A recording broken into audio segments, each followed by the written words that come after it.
بسم اللہ الرحمن الرحیم۔ السلام علیکم ناظرین، فرواز این بی نیوز کے پلیٹ فارم سے میں آپ کو میزبان نواز بھٹو آپ کی خدمت میں حاضر۔ ناظرین، توشہ خانہ کیس تیزی سے اپنے انجام کی طرف جا رہا ہے اور دوسری طرف سیفر کیس ہے کہ وہ بھی اپنے منطقی انجام کے بہت قریب ہے۔ اور اس کے علاوہ میں آج آپ کو بتاتا چلوں کہ انتخابات کی تاریخ کون دے گا، یہ بہت بڑا سوال ہے۔ اور اس سے بھی جو ایک بہت بڑا سوال آج پیدا ہوا ہے وہ یہ ہے کہ ہماری پارلیمان نے یعنی مشترکہ جو پارلیمانی یعنی سینٹ نے جو ہے وہ پاکستان آرمی ایکٹ 1952 میں مختلف ترامیم کی ہیں۔ ان ترامیم کا بنیادی مقصد کیا ہے؟ آخر وہ چیزوں کو کنٹرولڈ کیوں رکھنا چاہتے ہیں اور معاملات کو کس طرف لے کر جایا جا رہا ہے؟ ہماری جو پولیٹیکل لیڈرشپ ہے وہ اسٹیبلشمنٹ کو اتنا اسپیس کیوں دے رہی ہے اور پارلیمان کو مضبوط کرنے کی بجائے اسٹیبلشمنٹ کو مضبوط کیوں کیا جا رہا ہے اور اسٹیبلشمنٹ کو اتنا تحفظ فراہم کیوں کیا جا رہا ہے کہ جو ہے وہ احتساب سے بھی بالاتر ہو جائیں؟ اور اس کے علاوہ جن ترامیم کی ضرورت تھی اس ایکٹ میں وہ ترامیم کیوں نہیں کی گئیں؟ ناظرین، آج ہم ان تمام امور پر تفصیل سے بات کریں گے اور یہ بھی آج میں آپ کو بتاؤں گا کہ عمران خان کی گرفتاری کی تاریخ کا تعین کر لیا گیا ہے اور وہ تاریخ کون سی ہوگی یہ بھی میں آپ کو تفصیل سے بتاؤں گا۔ ناظرین، سب سے پہلے جو ہے وہ ہم بات کرتے ہیں آرمی ایکٹ کے حوالے سے۔ ناظرین، آج سینٹ نے جو ہے وہ اتفاق رائے سے، کیونکہ سب ایسا لگ رہا تھا جیسے مجبور بندھے ہوئے گھسیٹ کر لائے ہوئے لوگ ہیں۔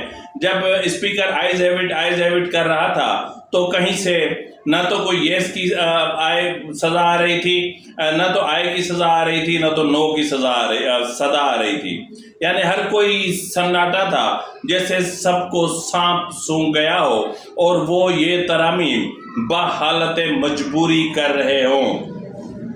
ناظرین، یہ جو بل ہے اس کے متن کے مطابق جو ہے وہ اس جو قانون متن کے جو قانون ہے اس کے مطابق جو ہے وہ قانون کے ماتحت فوجی اہلکار سیاسی سرگرمی میں حصہ نہیں لے گا۔ متعلقہ اہلکار ریٹائرمنٹ، استعفیٰ اور برطرف کے 2 سال بعد تک سیاسی سرگرمیوں میں حصہ نہیں لے سکے گا۔ حساس ڈیوٹی پر تعینات اہلکار 5 سال تک سیاسی سرگرمیوں میں حصہ نہیں لے گا، جبکہ سیاسی سرگرمی میں حصہ لینے پر پابندی کی خلاف ورزی پر 2 سال تک قید کی سزا ہوگی۔ بل کے تحت الیکٹرانک کرائم میں یعنی یہ ایک الیکٹرانک کرائم ایکٹ 2016 ہے، اس کو بھی اس میں جو نتھی کر دیا گیا ہے اور اس کے علاوہ آفیشل سیکریٹ ایکٹ کو بھی اس میں نتھی کر دیا گیا ہے۔ یعنی الیکٹرانک کرائم میں ملوث فوجی اہلکار جس کا مقصد پاک فوج کو بدنام کرنا ہو اس کے خلاف الیکٹرانک کرائم کے تحت کارروائی ہوگی۔ آرمی ایکٹ کے تحت کوئی بھی اہلکار اگر فوج کو بدنام کرے یا اس کے خلاف نفرت پھیلائے اسے 2 سال تک قید اور جرمانہ ہوگا۔ بل میں کہا گیا ہے کہ سرکاری حیثیت میں ملکی سلامتی اور مفاد میں حاصل معلومات کے غیر مجاز انکشاف پر 5 سال تک سخت سزا دی جائے گی۔ ناظرین، اس پوائنٹ کو آپ نوٹ کر لیجئے گا، ایک بار میں پھر پڑھ لیتا ہوں۔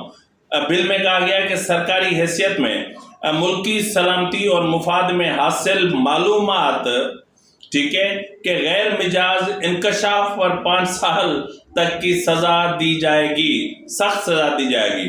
پاکستان اور افواج پاکستان کے مفاد کے خلاف انکشاف کرنے والے اہلکار سے آفیشل سیکریٹ ایکٹ اور آرمی ایکٹ کے تحت نمٹا جائے گا۔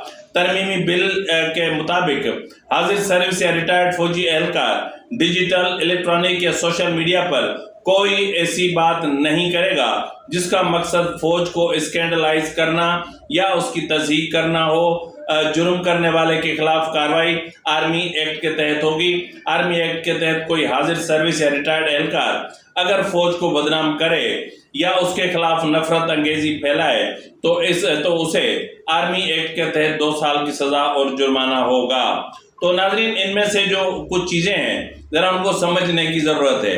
اس میں عادل راجہ اور 2-3 اور لوگ جو پاکستان سے باہر بیٹھ کر یعنی جن کا بنیادی طور پر تعلق پاک فوج سے ہے وہ باہر بیٹھ کر پاک فوج کو بدنام کرنے کی کوئی انہوں نے کسر نہیں چھوڑی ہوئی۔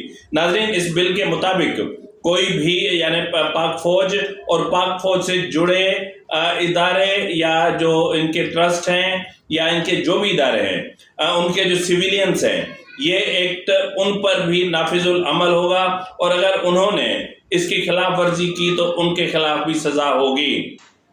ناظرین، اگر ہم اس آرمی ایکٹ کو سمجھنے کی کوشش کریں تو پھر یوں سمجھ لیں کہ یہ ایکٹ 9 مئی کے ملزمان اور بالخصوص عمران خان کو فکس کرنے کے لیے لایا گیا ہے۔ یہ ایک حیران کن بات ہے۔ تو یہ فکس کیسے ہوگا یہ بھی میں آپ کو بتاتا ہوں۔ مطلب اس ایکٹ میں جن ترامیم کی ضرورت تھی وہ نہیں کی گئی۔ وہ ترامیم کیا تھی؟ ان میں سے ایک ترمیم تو ایسی ہے جو پارلیمان کی پیشانی پر ایک بدنما اور سیاہ دھبے کی طرح ہے، لیکن اس کو نہیں دھویا جا رہا، اس کو صاف نہیں کرنے کی کوشش کی گئی، کیونکہ ہمارے جو آقا ہے وہ ناراض ہو جائیں گے۔ آپ پاک فوج سے متعلق جو ہے وہ آپ ہرزہ سرائی نہیں کر سکتے۔ پاک فوج یا پاک فوج کے مطلب کسی بھی عمل سے متعلق آپ ٹویٹ نہیں کر سکتے، آپ واٹس ایپ گروپ میں کوئی چیز نہیں بھیج سکتے، آپ کوئی بھی وائس نوٹ نہیں بھیج سکتے۔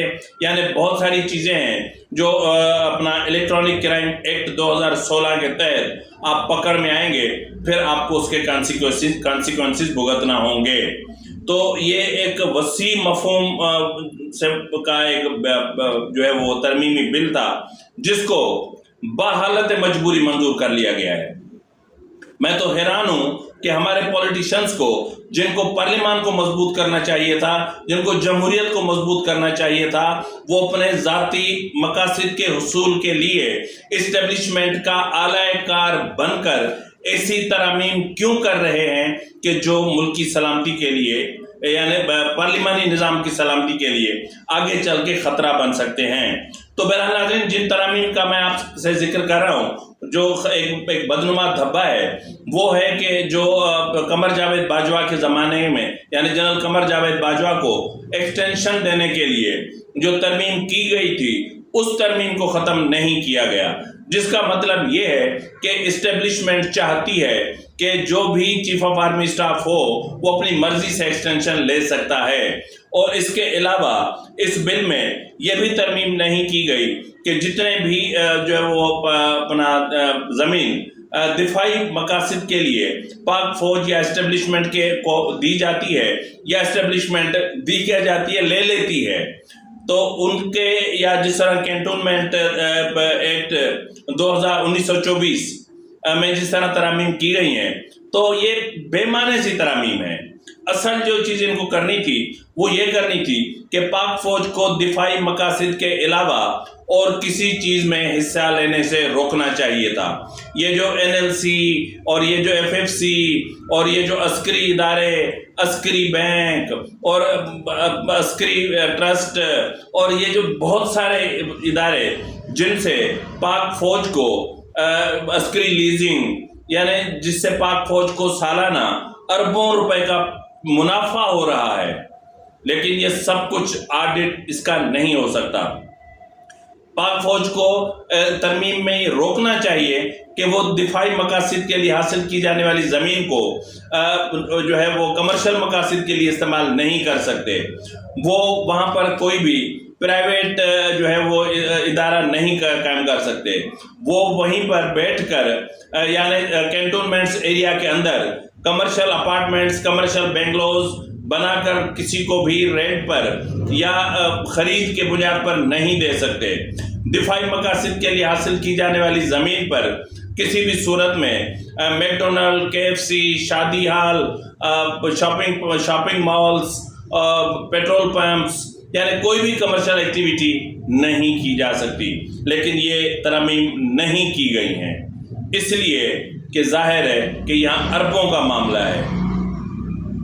ناظرین، ترامیم کا ویسے تو بہت ساری ہیں، میں اس میں نہیں جانا چاہتا۔ میں اصل میں آپ کو لے کر آنا چاہتا ہوں تو توشہ خانہ کیس کے حوالے سے۔ گزشتہ روز آپ کو پتہ ہے کہ توشہ خانہ کیس کی سماعت ہوئی اور اس سماعت کے دوران عمران خان پھر پیش نہیں ہوئے تھے، اور عمران خان کے وکیل خواجہ حارث اور گوہر نے عدالت کو یقین دہانی کرائی تھی کہ وہ آج ہر صورت میں کورٹ میں پیش ہوں گے، لیکن عمران خان آج بھی کورٹ میں پیش نہیں ہوئے. یعنی عمران خان کل یہاں سے ایسے گم ہوئے جیسے گدھے کے سر سے سینگ گم ہوتے ہیں. تو بہرحال جو ہے وہ خواجہ حارث نے جو 342 سیکشن 342 کے تحت جو سوال نامہ تھا وہ انہوں نے وصول کیا اور عدالت کو یقین دہانی کرائی تھی کہ ان سوالوں کے جواب لے کر عمران خان صاحب آج عدالت میں 12 بجے پیش ہوں گے. لیکن عمران خان تو آئے نہیں. آج پھر وہی استثناء، پھر وہی درخواستیں، پھر وہی تاریخ، پھر تاریخ، پھر تاریخ، اب اور تاریخ. یعنی اب پیر کو یہ چیزیں ہوں گی اور پھر عدالت کو یقین دہانی کرائی گئی ہے کہ عمران خان عدالت میں حاضر ہوگا. ناظرین، جس طرح سائفر کا معاملہ ہے تو سائفر کے معاملے پر عمران خان کو 1 اگست کو ایک بار پھر طلب کر لیا گیا ہے. سائفر کا وہ معاملہ ہے جو آفیشل سیکرٹ ایکٹ میں بھی آتا ہے اور عمران خان نے اس کو جس طرح پروپیگیٹ کیا یہ الیکٹرانک کرائم ایکٹ میں بھی آتا ہے. جس طرح میں نے آپ کو کہا کہ یہ جو آرمی ایکٹ میں ترامیم ہے یہ عمران خان کو فکس کرنے کے لیے ہیں، تو عمران خان فکس ہونے جا رہے ہیں اور ایف آئی اے نے عمران خان کو سائفر کے حوالے سے 1 اگست کو طلب کر لیا ہے. اور اہم ذرائع کا کہنا ہے کہ 1 اگست عمران خان کی گرفتاری کی تاریخ ہے اور عمران خان اس تاریخ کو گرفتار ہو جائیں گے. اس کے علاوہ فواد چودھری اور سیکرٹری خارجہ، secretary foreign affairs Azam Khan اور دیگر کو بھی اس بیچ میں طلب کر کے ان کے بھی اسٹیٹمنٹس ریکارڈ کیے جائیں گے اور پھر عمران خان نے جو اسٹیٹمنٹ دیا ہے ان سے متعلق بھی ان سے بات کی جائے گی. پھر عمران خان سے جو ان کے جوابات آئے ہیں ان پر جرح ہوگی اور پھر ایف آئی آر ہوگی اور پھر قصہ ختم.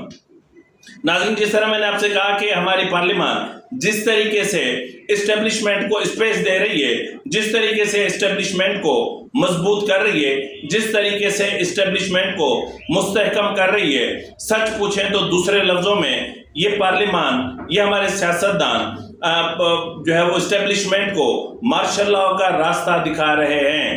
یعنی نگران سیٹ اپ طویل ہوگا. اسی وجہ سے گزشتہ روز بھی ترامیم ہوئی، اب بھی ترامیم ہوئی اور دھڑا دھڑ ترامیم کی دکان کھلی ہوئی ہے، فوٹو اسٹیٹ مشینیں کھلی ہوئی ہیں، دھڑا دھڑ پیپرز نکل رہے ہیں، پارلیمان کا مشترکہ اجلاس موجود ہے اور دھڑا دھڑ چیزیں پاس ہو رہی ہیں اور دھڑا دھڑ چل رہا ہے. نہ اس پہ غور ہو رہا ہے، نہ اس پہ کوئی بات کر رہا ہے. سب اراکین، اگر آپ خدا کی قسم آپ پارلیمان کی ویڈیوز اٹھا کر آپ دیکھ لیں کیا پارلیمنٹ کا کورم پورا ہے؟ جو بھی بل یا پاس ہوتا ہے کیا اس وقت کورم پورا ہوتا ہے؟ کتنے اراکین اسمبلی جب اسپیکر کہتا ہے ayes have it, ayes have it, تو اس وقت کتنے ہیں جو یس بولتے ہیں، آئے بولتے ہیں اور کتنے ہیں جو نو بولتے ہیں؟ یہ آپ ریکارڈ چیک کر لیں.